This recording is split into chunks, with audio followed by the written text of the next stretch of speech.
Como vai? Tudo bem? Hoje eu estou aqui para compartilhar com vocês uma breve reflexão a respeito da história, ou melhor, o valor da história. Quero pensar nela no contexto mais amplo. E eu quero começar abordando uma pergunta que pode parecer boba, mas muita gente faz com sinceridade, que é: por que estudar a história? A história trata de pessoas que já morreram, eventos que já fazem muito tempo, que não tem mais importância nenhuma, não tem mais valor nenhum. Então, para que estudar essas coisas, né? A princípio, essa pode parecer uma pergunta interessante, mas o fato é que nós sofremos influência direta da história. A história impacta a nossa vida hoje. Se você parar para pensar, por exemplo, na corrupção do Brasil, na violência, são coisas que afetam a todos nós. E tudo isso é consequência direta de ações que foram tomadas ou que deixaram de ser tomadas no passado. Se você, por exemplo, parar para pesquisar a formação das favelas dentro do Rio de Janeiro, perceberá por que hoje ela é um antro do tráfico de drogas. E a história tem um impacto tão profundo em nós que, se nós voltarmos no dia 22 de abril de 1500, vamos lembrar que Pedro Álvares Cabral chegou ao Brasil e ele era português. Qual é a língua nativa do Brasil? O português. Se, por exemplo, Pedro Álvares Cabral fosse francês, talvez esse fosse o nosso idioma nativo. Então, quer dizer, uma cadeia de eventos que começou lá em 1500 desencadeia o que hoje é a língua nativa do país.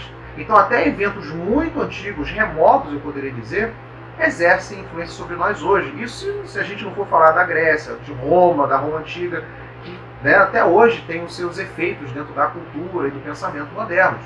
Então, sim, a história exerce um papel muito importante sobre nós hoje, porque os eventos passados resultam no que nós vivemos aqui. Mas alguém ainda pode perguntar: mas tudo bem, eu vou saber por que a nossa vida é o que é. Legal, mas isso também não muda nada. É uma observação interessante, mas eu também não concordo com ela. Um homem chamado Edmund Burke, espero estar pronunciando certo, ele era um filósofo. Ele dizia que um país que não conhece a sua história está condenado a cometer os mesmos erros.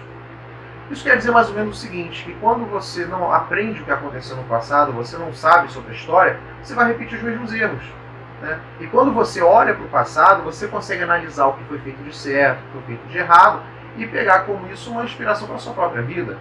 Então, aquilo que você viu de errado, você não vai repetir. Você não vai repetir os mesmos erros. O que você viu de correto, você pode imitar. Então, conhecer a história pode causar um impacto positivo para o seu próprio futuro. Isso que é interessante. Nós estamos agora em época de Copa do Mundo. E todo ano de Copa existe um movimento no Brasil anti-Copa, né? Anti-Copa do Mundo. Esse movimento busca fazer com que as pessoas desistam de ver a Copa do Mundo, não deem apoio, não assistam, não torçam, sob o seguinte argumento: que a Copa do Mundo ela é um instrumento de alienação para o povo, para que o povo se esqueça dos problemas da nação e fiquem, né, presos naquele entretenimento ali, né? Já que estamos falando de alienação nesse caso, de manipulação, eu poderia acrescentar o seguinte: uma pessoa que conhece a história, eu vou ousar dizer isso, uma pessoa que conhece bem a história, é mais difícil de ela ser manipulada. Eu vou explicar por quê. Deixa eu tentar exemplificar aqui. Nós vivemos num mundo que é como se fosse uma redoma. Nós estamos presos dentro dessa sociedade. Mesmo uma pessoa que viaja o mundo inteiro, conhece várias culturas, ela está presa ao pensamento do nosso tempo, aos costumes, aos valores, à forma de pensar da nossa sociedade. Então, ela é de muitas formas limitada. Ela é muito limitada. Então, quando surge, por exemplo, algum debate, algum tipo de tabu, algum tema polêmico, ela se torna refém dos padrões de hoje. Mas quando você conhece a história, você consegue perceber como que esses tabus começaram, como que esses debates se iniciaram, como chegaram até aqui. Então, quando aparecem distorções, meia-verdades e mentiras, você consegue identificá-las com muito mais facilidade. E quando você começa a conhecer a cultura do mundo, não só contemporâneo, mas como era no passado, os eventos que aconteceram, você expande os seus horizontes. Você consegue ter uma interpretação mais profunda a respeito de todas as coisas. Porque você não está condicionado tão somente à nossa era, às coisas concernentes à nossa era. Você tem uma compreensão melhor de como o mundo já foi, como as pessoas pensavam, né, os seus costumes, como eu estou falando muito aqui, a cultura, até mesmo a política, a religião e lá.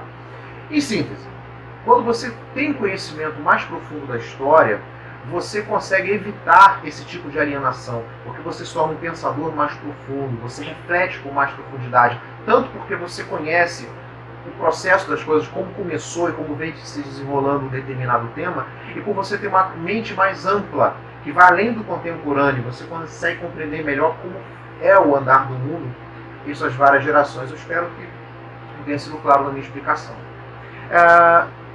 Mas quando eu falo de conhecer história, não é você tão somente conhecer história como na escola. Eu estudei para tirar uma nota boa, não. Eu falo de você ter uma interpretação dos eventos históricos, uma interpretação do que aconteceu. E não é ter interpretação de alguém, é a sua própria interpretação. Não faz 100 anos, nós tivemos aqui no Brasil a ditadura militar. Se você for falar com as pessoas que viveram naquela época, ouvirá gente dizendo que foi um período horrível de perseguição, né, liberdade cerceada, enfim. Outros já dirão que a ditadura foi uma maravilha se comparado com a democracia, eles dizem, que nós temos hoje. E aí, quem que está certo? Quem está falando a verdade? Quem está mentindo? O que é verdade e o que é mentira? O que é bom e o que é ruim nesse negócio todo? E repare que são eventos que não têm 100 anos que aconteceram. Agora imagine eventos de 200, 300, 400, 1000, 2000 anos atrás. Fica muito mais difícil você saber. Por isso, quando eu falo de você conhecer a história, eu falo de você buscar fontes. Fontes que falem sobre aquilo ali. Eu falei, por exemplo, da violência, né? Os índices de violência e tal. Pesquisa sobre isso, faz um exercíciozinho. Procura ler como que começou, como é que foi. Veja várias fontes, vários pontos de vista sobre aquilo ali. Analise os fatos. O que aconteceu depois? Eles tomaram essa atitude, mas por que eles tomaram aquela atitude? Né? Qual foi o resultado daquela atitude? Será que o que eles fizeram como propaganda na época foi verdade, foi mentira? O que está acontecendo? Pondere, para que você tire as suas próprias conclusões. E olha, por incrível que possa parecer, quando você conhece a história, você aprende sobre si mesmo.